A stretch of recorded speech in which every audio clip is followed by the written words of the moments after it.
and a relationship will help us to produce a better child. And if we produce a better child, certainly we'll have a better future and a better nation. And saying all of this, and as calling yourself a champion, and having, if I may say, the courage to write this book and stand by it, you've caused a stir. This book is very controversial. What are you hearing from public reaction? Well, I don't think that it's an issue among black women about whether or not the book is true or not. The issue is that I was not supposed to tell.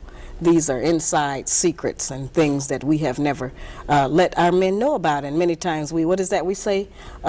He can't handle me.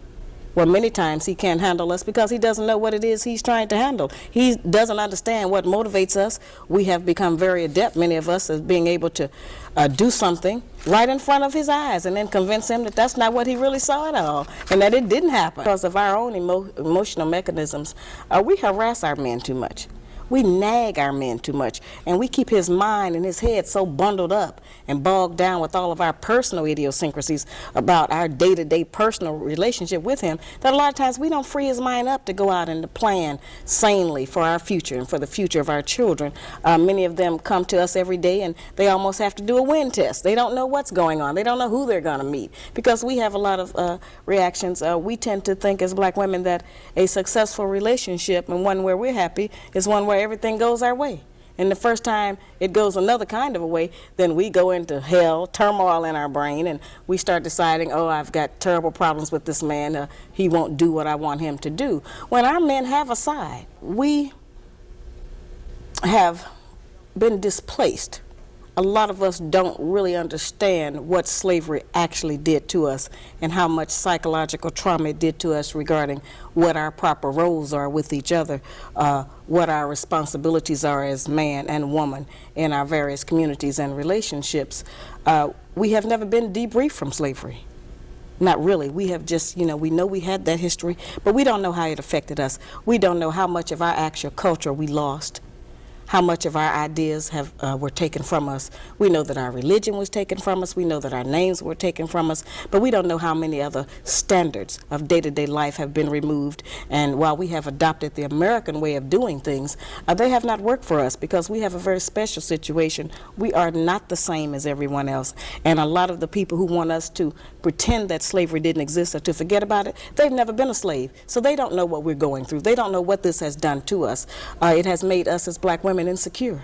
Why not? Well, okay, well, if that's true, why not take up for us? Why not write something that says we need that? We've had everybody to take up for us, and we've always had books about black women, how great and how strong we are, and we are that. I'm just saying that we have used our strength in the wrong direction. We have used it against our men instead of standing up for them.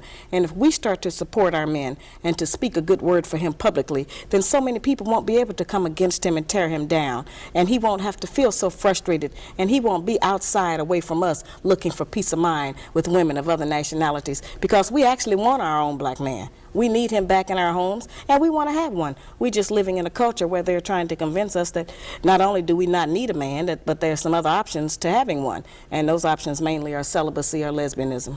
There's an old saying that says, charity begins at home and spreads abroad. And Absolutely. In your book you say that we are not bringing up our daughters and our sons in a correct manner to respect their fathers. No, we're not. Unfortunately, as I say, since money has been used as the measure, many times if a black man does not have money to give us, we won't even let him see his children. We won't let him spend any time with it because he does not give us whatever the child support is. And I'm not saying that we don't need money to raise a child, but I try to explain to black women that raising a child consists of much more than feeding, clothing, and sheltering it. That's maintaining one. To raise one, you need a return of the parental coalition of the father and the mother to put the proper values into the child. Many of our boys, when we raise them alone, they grow up with the female emotional mechanism. They are suspicious, they are doubtful, they're disrespectful of womanhood, they are bitchy, they can't make a decision. And many of our girls who grow up in a home where there's no man present, they go out into the world and try to mate. They don't have any idea how to live with a man day to day, how to prepare a proper meal, how to be a mother, how to just be in love in the home. Most of what our people and our children especially have learned about how you have a relationship, they learned off of television. And television doesn't represent our needs. And so a lot of the confusion has come, from outside agencies that we have not recognized just how detrimental it has been to us as a people. Are there times when you don't have enough food at the house to go around? Yes, lots of times. Mrs. Anders, what does your husband do for a living? He gets jobs in hayfield. In Hayfield? Yes, How much does he make when he's working? from $3 to $4 a day. $3 to $4 a day? Yes. Do you get food stamps? No, because I'm not able to get them. Why I ain't got them this month. They cost $70 and I don't have it. Have you been down to the welfare department and talked to them, or has your husband? No, so the latest time I went to the welfare, the lady told me, said that if you have a living husband, that they couldn't give you no help. Even if he's not working? Yes.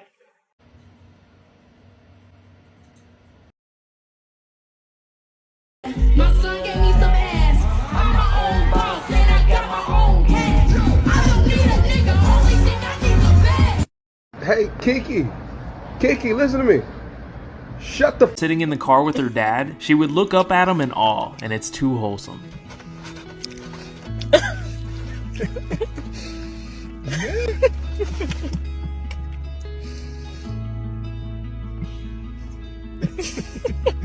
And after he gave her a french fry, she looked up at him one more time, just mesmerized. You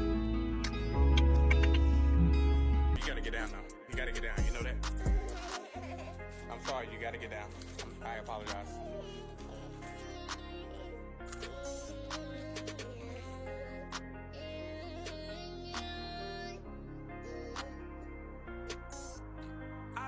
Go on.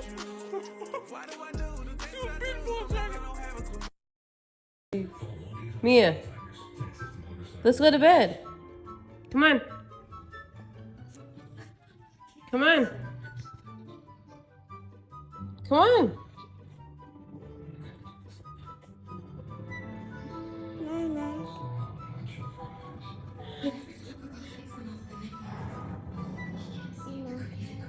I'm gonna cuddle Daddy. No, that's my daddy. Uh-uh. Yes, it is. Do you heat off it? It's mine. My daddy. I miss my dad. That's not fair. You cuddle with daddy. I love him. Oh, so you should sleep with him? Yeah. I don't share well. Can you get off my husband? Nope, it's my husband. I met him first. He's mine. Daddy, come on, let's go. She's mad at us. Let's go, Daddy.